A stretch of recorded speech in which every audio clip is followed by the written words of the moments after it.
Welcome, everyone. This is Eric Schuler of the Libertarian Institute. I'm here with Scott Horton for another round of Q&A with Scott Horton. How you doing today, Scott? I'm good, Eric. How are you, man? Doing well. So today, given all the headlines around the protests in Gaza, we thought we would debunk some of the right-wing and centrist talking points on that issue. And so I guess to get started on this topic, one of the things that goes unstated, it's kind of a premise that seems to be lurking in the background, a lot of pieces on this, is that the only reason that the Palestinians in Gaza are protesting is that either they're trying to cross the border to take over land in Israel, that they just want to invade, or something along those lines. And so I guess if you're in Gaza right now, what do you have to complain about? Is there something going on besides that? Yeah. You know what? It's such a great narrative because, as you said, it's like it has so much packed into it that remains unsaid. It's like when George Bush says, we have to attack Iraq because of September 11th. And you'd think for a minute he's saying that Saddam did it, because that must be what he meant, right? But then he goes, because we learned that day we have to start all the wars ourselves, or what, some nonsense. But he gives you a few minutes to a few seconds to misunderstand him first, kind of. Well, here, exactly like you say, they make it sound because they say all these people are there because Hamas put them there, then that presumes, right? And it sounds like to someone who doesn't know that they don't have any other reason to be there. They are only there because Hamas has made them go there. And then, as you said, they call it a border.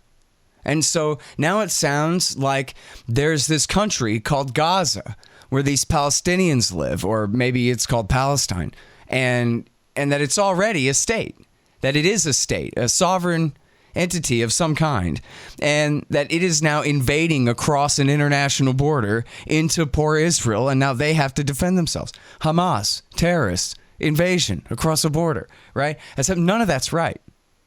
In fact, what's going on is Hamas is trying to astroturf like a bunch of damn Democrats on top of a local protest movement by the people of Gaza.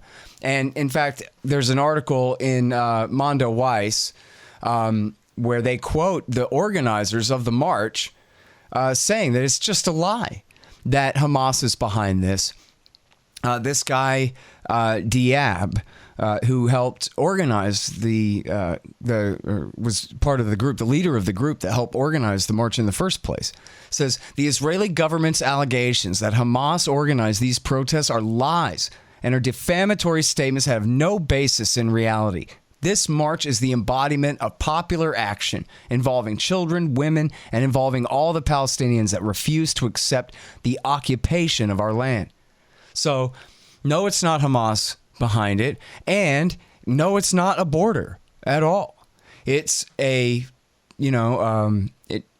even American Indians, if you try to compare it to like an Indian reservation, they have this sort of pseudo nationhood now. They call it sovereignty. It's not, true, but it's a hell of a lot more autonomy than this. I think this is more comparable to what an Indian reservation was in 1880 something, where they're just penned in a concentration camp somewhere.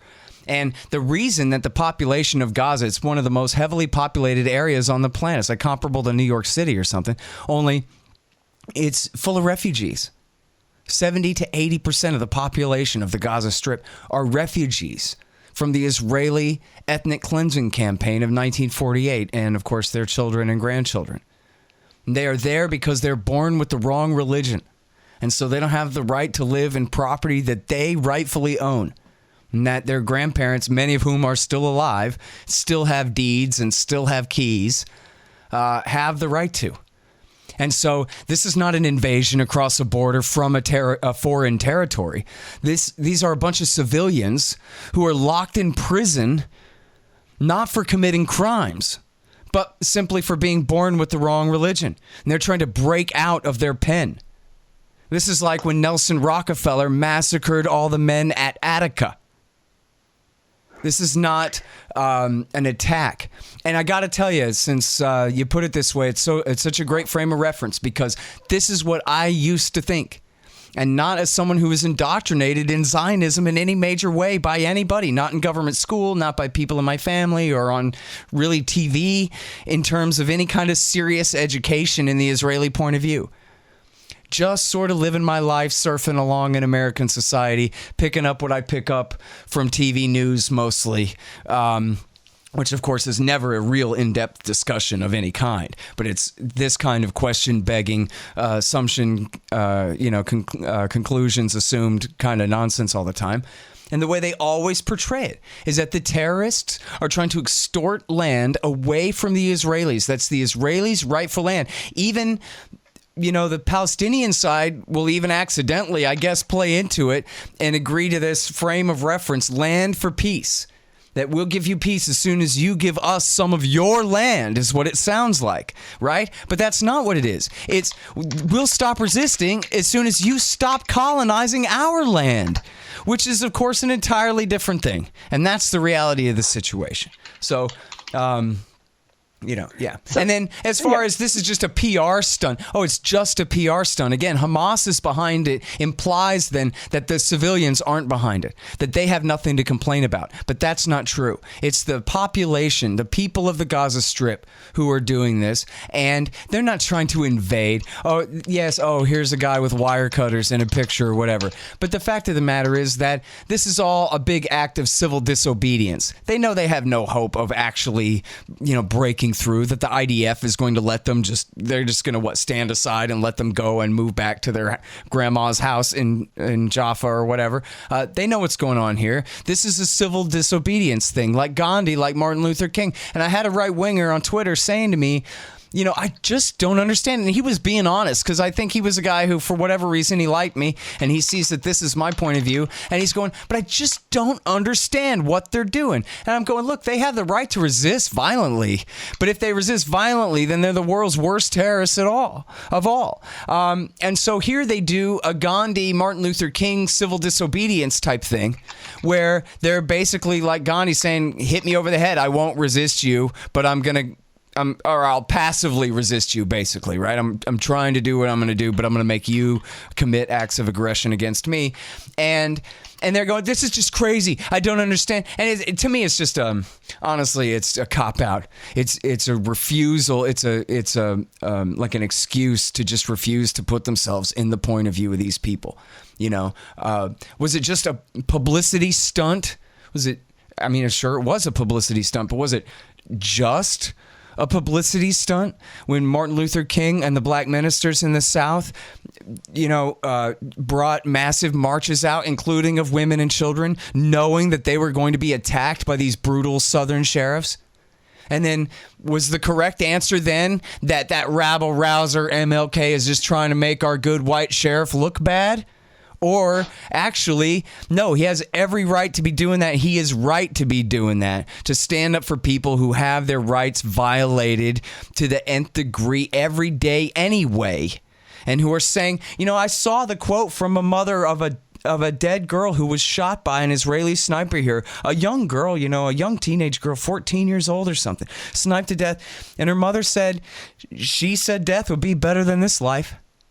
And that's not because she's some crazy jihadi radical who's trying to go to heaven and get virgins in some ridiculous narrative.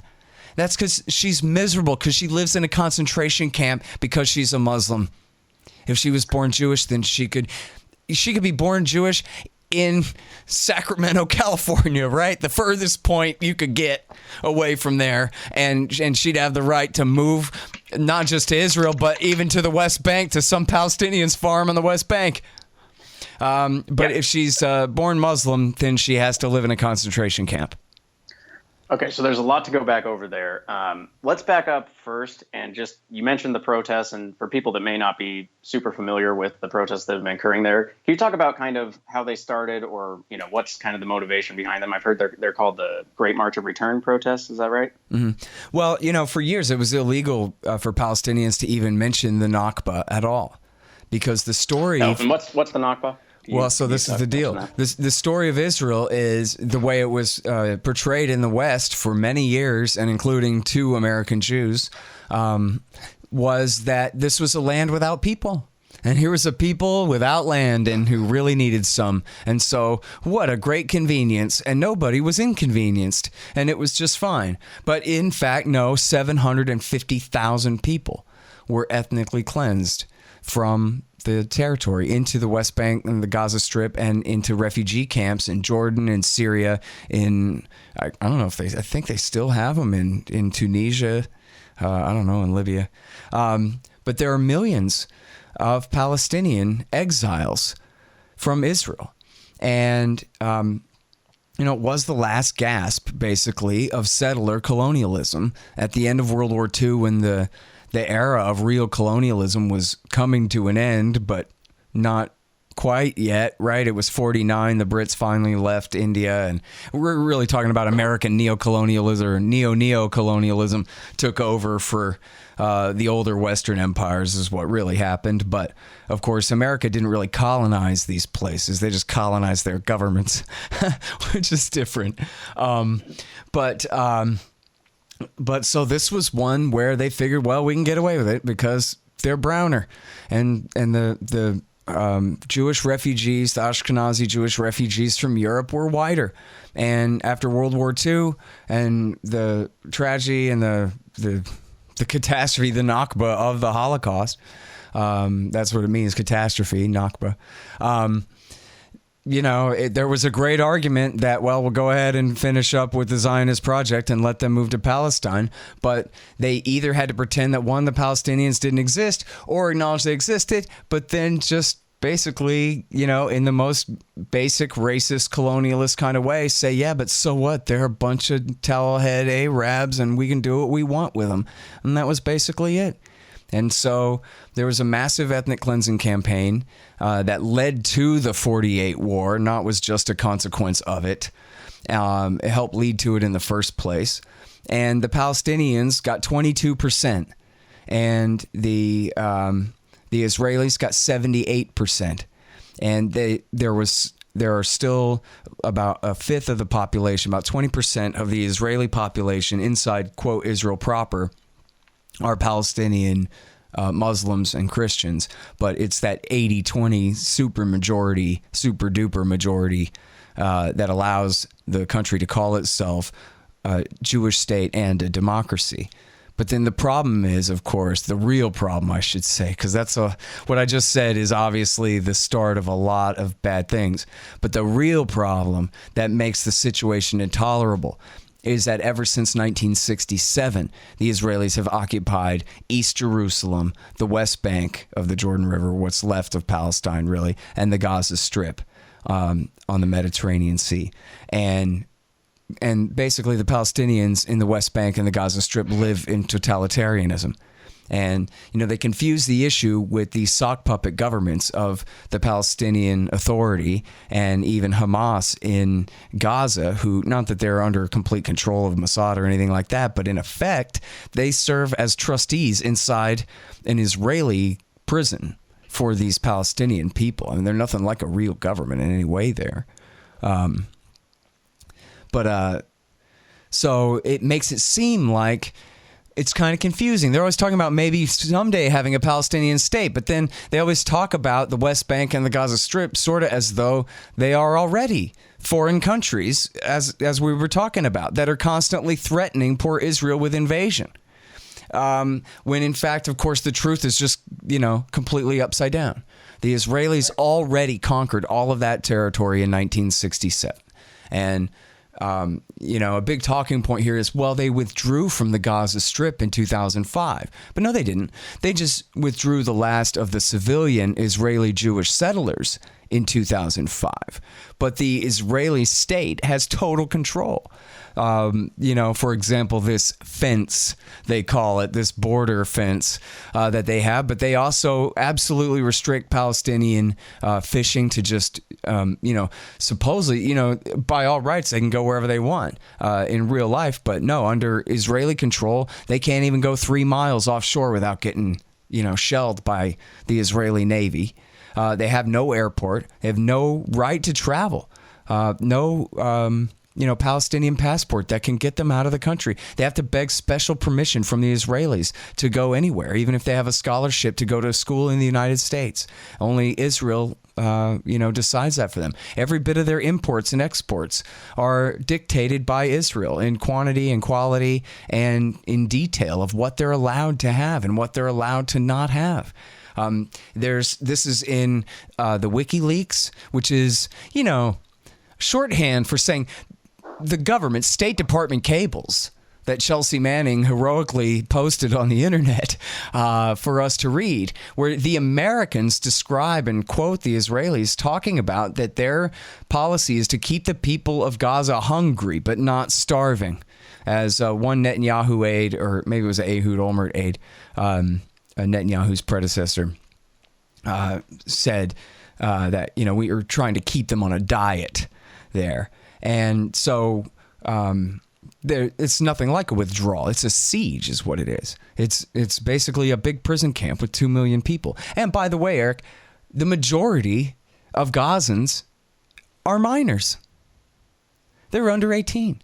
So the crime that they're supposedly collectively guilty of is electing Hamas in 2006, which was 12 years ago.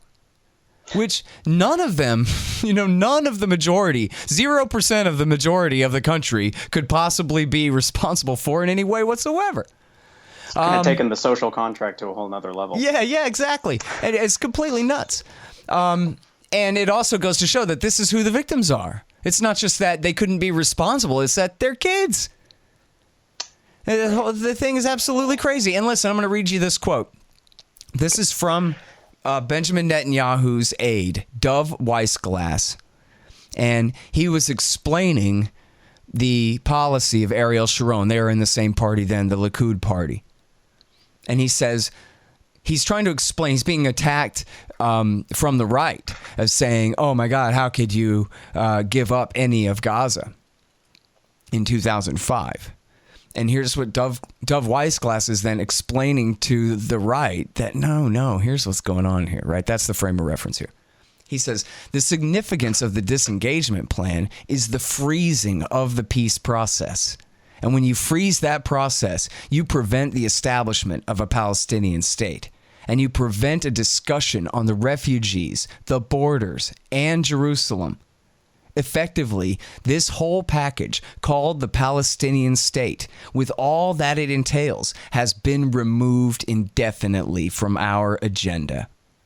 All this is with a U.S. presidential blessing and the ratification of both houses of Congress. This disengagement is actually formaldehyde. It supplies the amount of formaldehyde that is necessary so there will not be a political process with the Palestinians. In other words, this is Ariel Sharon short-circuiting America's half-assed attempt to carry out the Oslo plan and create a Palestinian state in the West Bank and the Gaza Strip. Divide them, keep them conquered. And of course, then look at what happened in the election of 2005, when the Israelis deliberately refused to give the Palestinian Authority, the Fatah group, considered now the more moderate compared to Hamas, refused to give them any of the tax money that Israel, of course, has total control over the Palestinians and collects all their tariffs and all their government revenue, all their tax revenue. And so they refused to give it to the Palestinian Authority that they needed in order to keep their services running. And, in a more cynical sense, I'm sure to whatever degree, buy up votes from the different power factions, such as you could call them, within the Palestinian society on the West Bank and in the Gaza Strip. And this, I don't know if it was deliberate or not, but it sure seemed deliberate, and it quite predictably, and I think it was predicted at the time, led to a victory for Hamas. And yet their victory was still only, and they really only were in the Gaza Strip, they didn't have a presence in the West Bank anyway. And in the Gaza Strip, they still, maybe that was part of the reason why, they had to form a coalition government with Fatah. But then, and people can read all about this in an article by David Rose in Vanity Fair magazine called The Gaza Bombshell. It explains how the Bush administration, the Israelis, and the Egyptians worked together to try to do a coup and overthrow what part of the government was run by Hamas at that time in the Gaza Strip, and it backfired, and Hamas got their hands on all the weapons and used them against Fatah and ran them out of there. And it was only as the result of that that Hamas even got total control, quote unquote, within the frame of reference of the Israeli occupation and siege. And the sieges lasted ever since then. And then the excuse is, look, Hamas. When Israel helped create Hamas in the first place and helped Sheikh Yassin along while holding everyone else down, as has been widely reported in the forward in the in UPI and in the Wall Street Journal and other places, in order to basically split Palestinian society back in the I guess it was in the 1970s and 80s.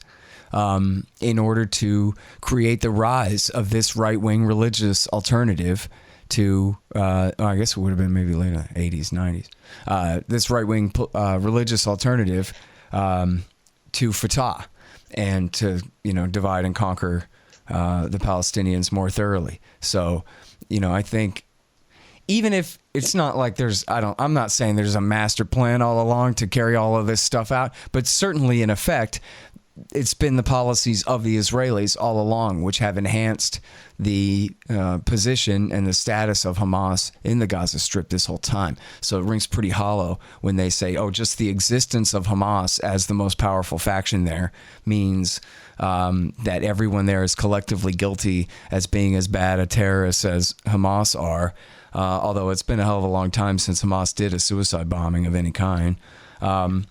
And then, of course, by the way, when some other radical group fires off a couple of rockets and Hamas immediately goes and shoots and kills them for screwing things up and risking the ceasefire, the Israelis will respond against Hamas targets and hit them and say, well, even if it wasn't you and you clearly obviously sent your cops to go arrest whoever shot a homemade rocket over the fence as fast as you could, not good enough. It's still your fault. You're supposed to be in control. You're supposed to prevent that from ever happening, and so they bomb them anyway. Right. So, kind of go back over one of the things you said there. We see this dynamic play out in a lot of cases where kind of the right wing, the very sort of the hardcore factions on both sides that are maybe the most belligerent, they sort of abet each other in their end. So, obviously Israel's government gets a benefit out of Hamas's existence because it can point to that and say, look, there's this terrorist group. Obviously, any amount of force is necessary. Does the same kind of hold true on the other side, that the more, kind of the worse Israel behaves towards the Palestinians, it kind of enhances Hamas's power as well? Yeah, sure. War is the health of the state. I mean, I don't think for all the talk about, when you're a Hamas apologist, I defy you to find anyone apologize for Hamas anywhere. I mean, these guys, certainly in the past have killed civilians, but to just reduce them to a terrorist group is a lie, right? This is all descriptive, not normative.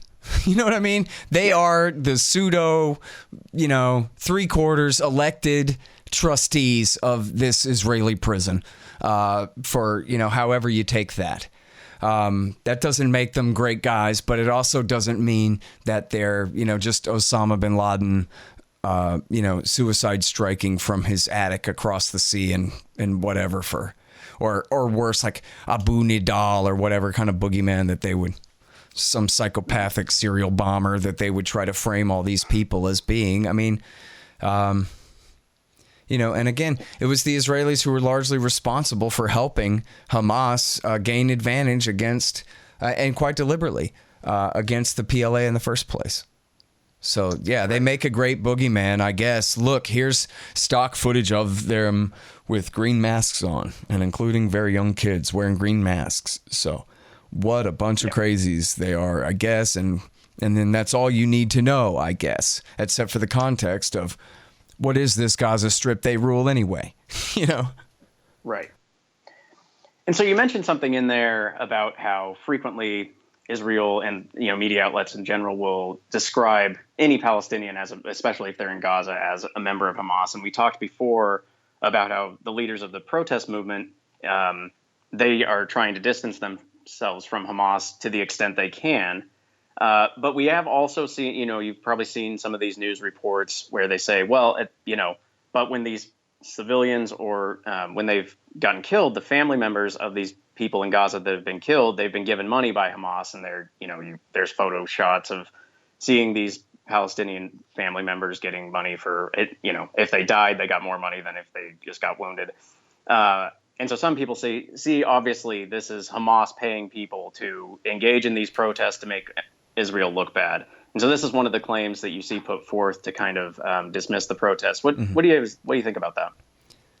Well, I mean, again, it's just nonsense. What Israel is doing is wrong. So making them look bad is easy. They're keeping millions of civilians in captivity. The fact that Hamas pays these people money is ironclad solid proof that I'm right. And that they're nothing but astroturfing politicians coming and trying to get out in front of this parade that is being put on by regular civilians. And again, you can go to this article at mondoweiss.net. And it's Great March of Return organizers. Israeli claims that Hamas is behind protests are lies. And they say that this all started back in 2011, around the Arab Springtime. And there were all these different rallies all around the Middle East for Palestine, not just their own local day of rage, but they did one for Palestine. And that this was to commemorate that. And they started on Land Day, which is the commemoration of a massacre of some unarmed Palestinians protesting Israeli theft of their land back in 1976. And the protest was set to start then and run through Nakba Day, which is May 15th and 16th, I guess. And so that was the deal. That always was. Hamas, showed up and goes, yeah, see, this is us, guys, because that's what all politicians are going to try to do. The fact that they're giving these people $50 is proof of that. Does anybody think that this is why these people are going out there and getting shot? They're letting their sons and daughters go out there and get shot on the off chance that Hamas is going to give them $50. Now, that's proof that these guys are just, exactly, what you would expect from politicians anywhere trying to get in front of a popular movement and claim that they're the leaders of it. And then, of course, that suits Israel's purposes as well. But what does Hamas care about that? This is the brilliance of libertarianism. Everybody's an individual. There is no national interest. It's public choice theory. What's good for Hamas Commander C? That's what's going on here, not what's, the national interest of Gaza, such as it is, They're doing what they're doing, but and doesn't that just ring like a hollow excuse to you to hide behind that? Oh yeah, Hamas is paying these people to make Israel look bad. I mean, really? That's the best you got? And the Israelis can only respond by blowing their arms and legs off? Yeah, so I want to... And heads.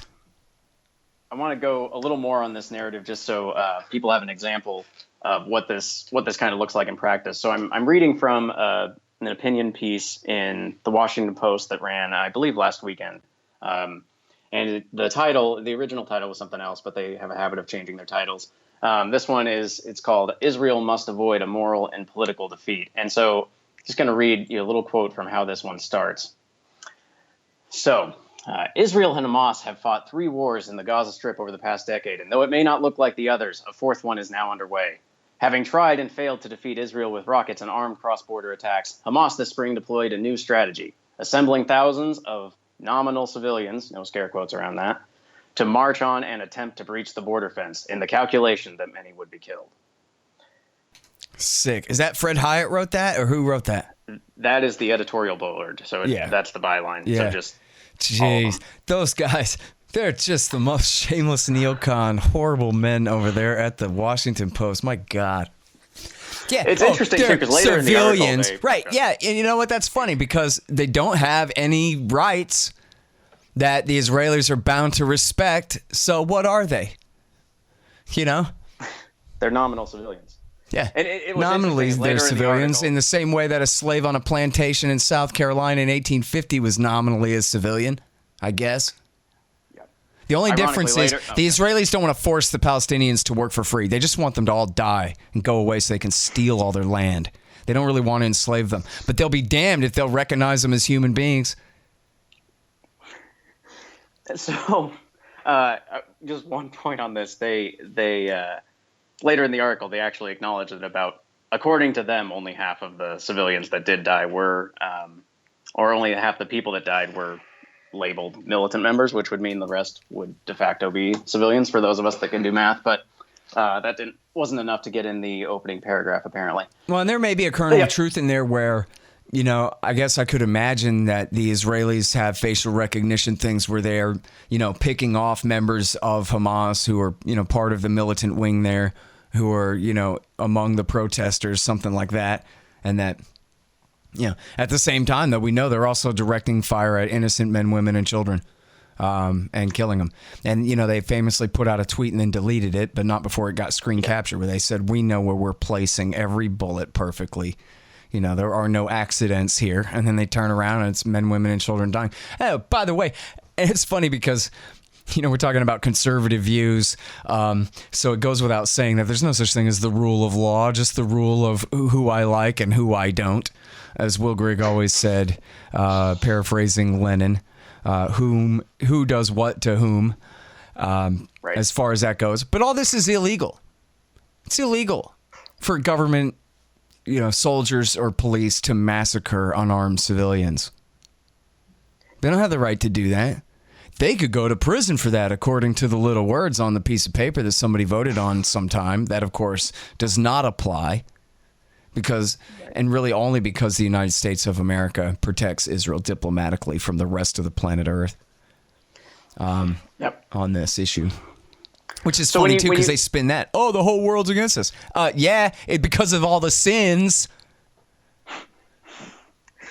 So if we go a little further on that, when you say it's illegal, of course, defenders of Israel in this context will say that really this is an act of, perhaps national self-defense because people are rushing the border with wire cutters or flaming kites. I've seen stories of. Yeah, and so terrifying, this is really a matter of. What's Israel supposed to do when they're being attacked by kites? But if they penetrated the border, they'd be going to, you know, maraud and kill anywhere in Israel. That's essentially the position they're taking. So sniper fire is necessary because if they got through, the killing would be much worse. That's sort of the position I've read. Well, I mean, of course, that's ridiculous. The IDF has, 500 ways to prevent civilians from coming across that fence or through that fence and onto Israeli territory without massacring them. That's ridiculous. Break out your plastic riot shields and batons and low-grade tear gas, Mardi Gras level tear gas. That's enough to keep. You don't have to murder anybody. Give me a break. And then they're deliberately blowing people's arms and legs and heads off and whatever with all these very choice shots. And they're filmed celebrating it too. Did you see that? Yeah. I took that guy's head right off, and everybody goes woo-hoo-hoo. That was hilarious. Yeah, there's been some pretty disturbing footage that's come out of it. Yeah. No, this is a canned hunt is what this is. This is not a defensive act by Israel. This is aggression by Israel against their captives.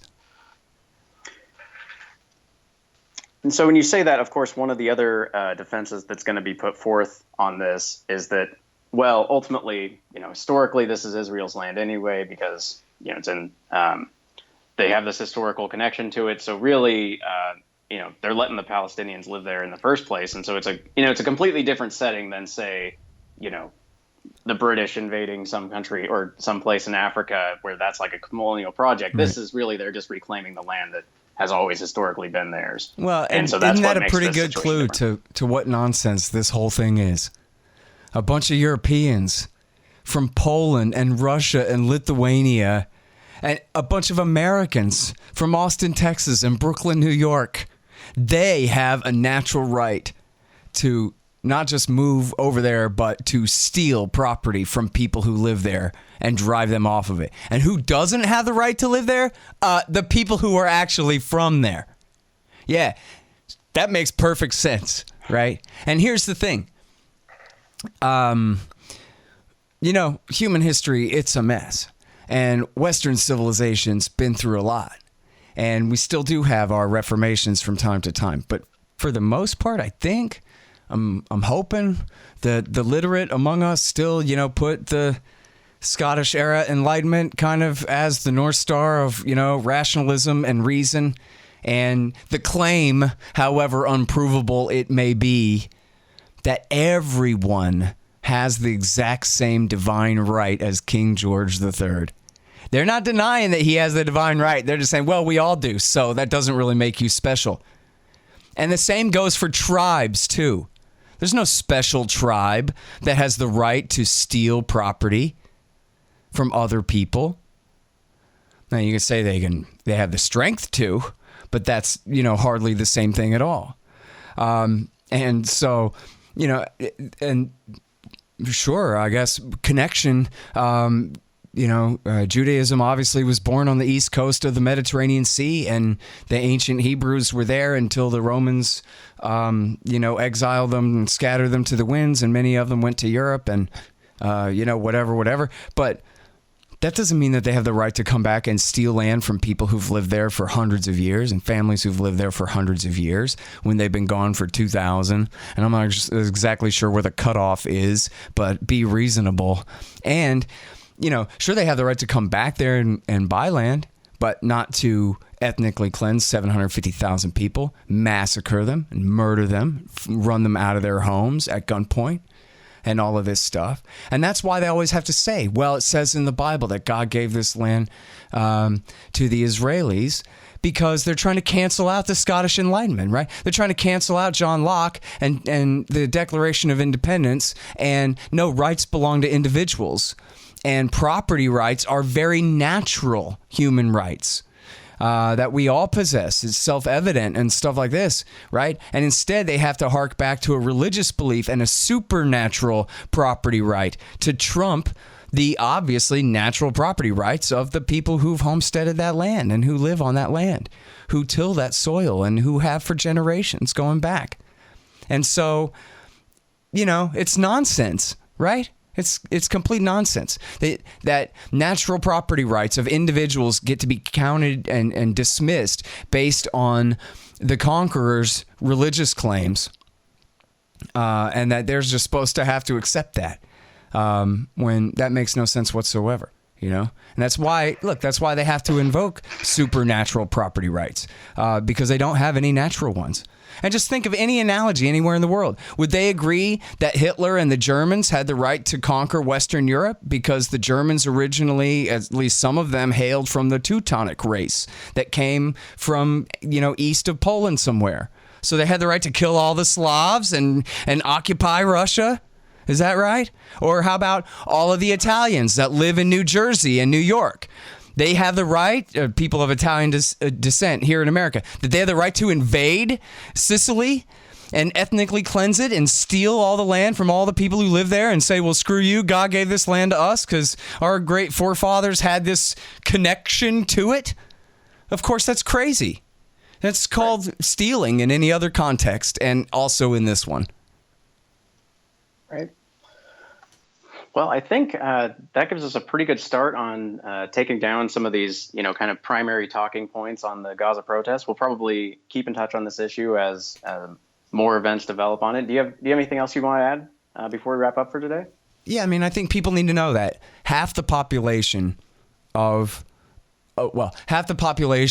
the direct control of the Israeli government are Palestinian Muslims and Christians. About a fifth of them Christians.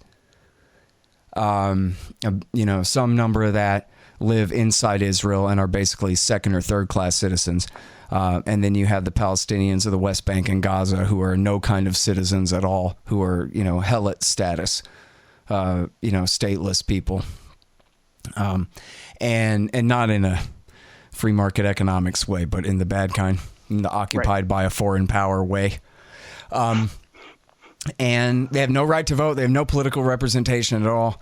The reason this is such a controversy is because unless you're just absolutely ideologically married to the aggressor's side and justifying everything they do, if you just take a look at it, it's criminal. All day, every day. The people of the West Bank and the Gaza Strip live in a totalitarian state enforced by a foreign occupying army. And we pay for all of it. It's part of the reason that we were attacked by proto-Al-Qaeda and then later real Al-Qaeda in the 1990s and leading up to the modern terror war is America's one-sided support for Israel, no matter what they do to the Lebanese, to the Palestinians, or anyone else. And then they do nothing but lie and puke up all these smoke screens and dishonest arguments and half-truths and begged questions and nonsense to try to get away with it all. And ask yourself why so many. I mean, I don't know. There's like 6-something million American Jews, and at least like a huge number of them, a fifth or more, maybe quite a bit more, side with the Palestinians here, want an end to this. Say there should either be a 2-state solution yesterday to let these people have independence and have a future, or a 1-state solution where Israel stops being a, quote, Jewish state, but just has equal rights for everybody. And it doesn't matter who runs the state because it only exists to protect everybody's rights and have freedom and fairness and whatever, the same as every other country on earth. We don't have, ethnic states like this, except in very few cases on the planet, and certainly not ones that are, keeping the indigenous population completely, imprisoned like this. It's a completely unsustainable situation. So whether you're 1-state or 2-state, something's got to be done here. And all this victim blaming is just completely shameful. I mean, people come up with the most ridiculous analogies about, foreign invasions. This is like if Mexico attacked Texas. Yeah, no, it's not. It's really not. It's more like when the guys were rioting at Attica and Nelson Rockefeller murdered them. That's a much better analogy if you want to make one. But these people think that, as I used to until I finally started reading about this when I got a little bit older, but as I think all Americans do, they think that Palestine is already a state, that it's constantly at war against the poor innocent Israelis. But it's just not true. People need to get a map and look and see what's going on. I think that's a good place to leave it. Thank you very much, Scott. Thank you, man.